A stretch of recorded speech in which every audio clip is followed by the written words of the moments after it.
Into chapter 6 today. And in chapter 6, we talked about a couple different kinds of reports that you're going to be writing, and kind of some of the outline on how you do that.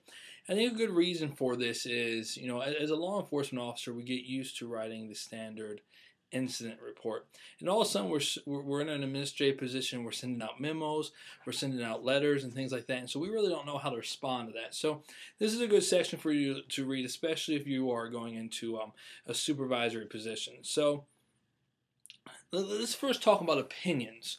When is it a good idea for us as a police officer or a law enforcement officer to write an opinion in a report? Hypothetically, as police officers, the court does classify us as expert witnesses. Simply by being a police officer, we are considered to be an expert. However, that doesn't give us the ability or the authority to actually write opinions in a report. And heaven forbid we be wrong. We make an opinion that is found to be inaccurate. That would be terrible. So my recommendation to you is to not write opinions in reports. The exception to that rule, the primary exception to me, is a pre-sentencing investigation report. That's where I see a lot of opinions written. And what the pre-sentencing investigation report is very, very basic, and it's a good report. The probation officer or someone assigned by the judge, normally a probation officer, will, let's say someone pleads guilty or no contest or is found guilty. Before their sentence, maybe there's a 1 month gap between there. Before their sentence, the probation officer will sit down with them, find out about their family, find about their education, see if they've been arrested before, see if they've been in prison before, and then they'll write this big report on this person and what their background is.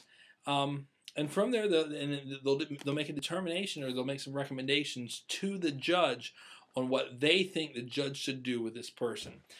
So in that case, because they're doing all this research on this specific person, it's expected that they make an opinion. So when you're writing these things that you're not used to, when you're writing the memos and the letters and things like that, how do you know what to write?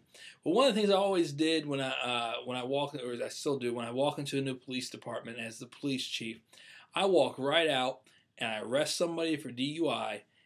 So I legally arrest somebody for DUI, and I handle an investigation, a major case.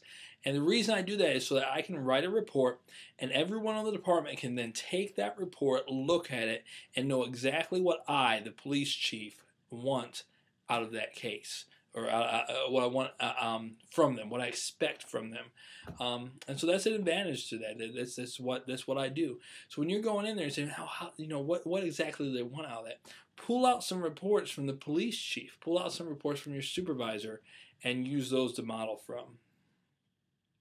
We talk about the two-pronged question that should be answered during a memo, when you write a memo. And what is that two-pronged question? Well, that question is, to whom are you writing and why?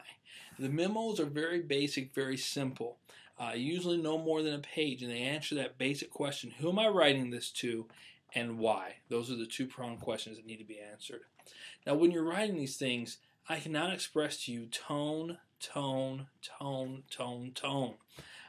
In law enforcement, our tone is everything. I'll give you an example. I never said he stole the money. What does that imply? That I never said that. I never said he stole the money. What does that imply? He stole it, but I didn't say that. I never said he stole the money. What does that imply? That someone else did. I never said he stole the money. That implies that he did something else other than steal it. I never said that he stole the money. Well, then maybe he stole something else. So that tone can change everything. When we write a letter, we can relate tone within that letter, within that memo. We can actually relate how we're feeling our tone within the letter. So be very careful when you're writing. Make sure that you stay respectful, and make sure that you're not overbearing in that letter. Know your place when you're writing. An example of that is, many times the memos that go out to our officers are not written by me. They're written by my supervisors, but signed by me under my signature. So when my supervisors write these directives and these memos to our officers, They have to understand they're writing representing me, and they want to use a language that I would use, a style of speech that I would use. So know your place when you're writing these letters. Be specific. If you're sending a letter out to a member of the public and you say something to the effect of, your case has been referred to the investigative unit. Well, what does that say? That doesn't tell them anything. What is the investigative unit?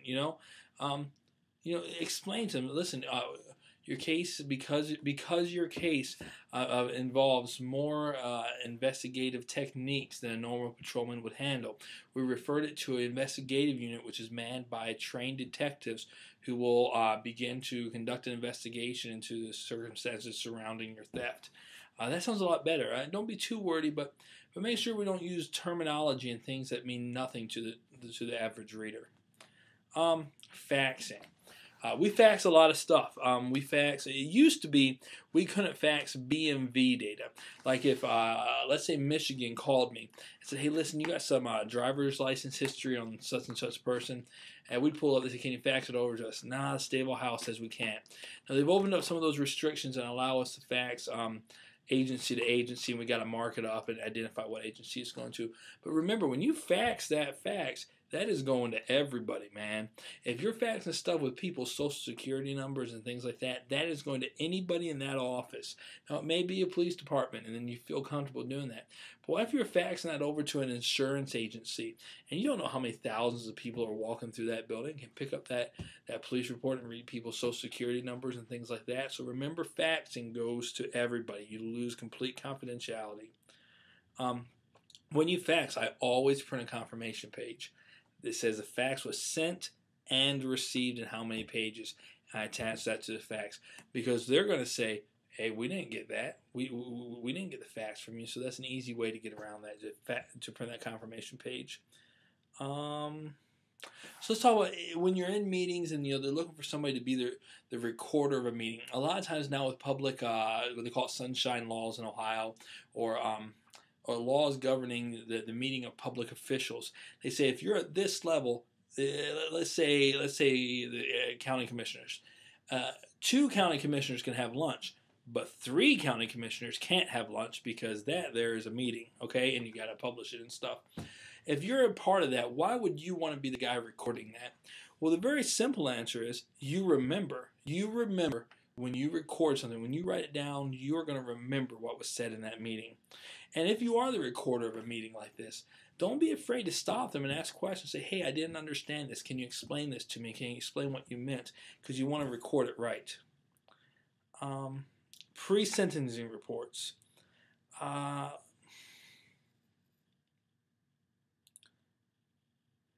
What's happening with the pre-sentencing reports is, what they're basically doing is they are strengthening. One of the things that you can do in a pre-sentencing report, let me go back.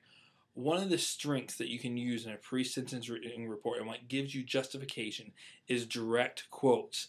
And we saw that in my narrative that I wrote, my report that I wrote for you all. A lot of you guys said, oh, I didn't use direct quotes in my report.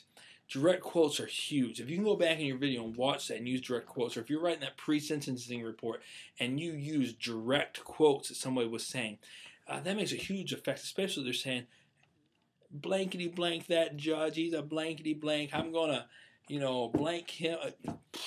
Start writing that down and put it in your report. Subject said he was going to do this to the judge, Put so that the judge can fully understand what was going on in that scene, how it affected you as a police officer, what this person's rationale was like. Because when they show up to court, they're not going to tell, well, normally they won't tell the judge that they're going to do this and that and the other thing to him. They're going to be there in a suit and a tie, looking square, looking nice, looking good, and the judge won't know what's going on. So direct quotes, especially a pre-sentencing report, can really show some effect for the judge so they can understand the point that you're trying to get across. Okay?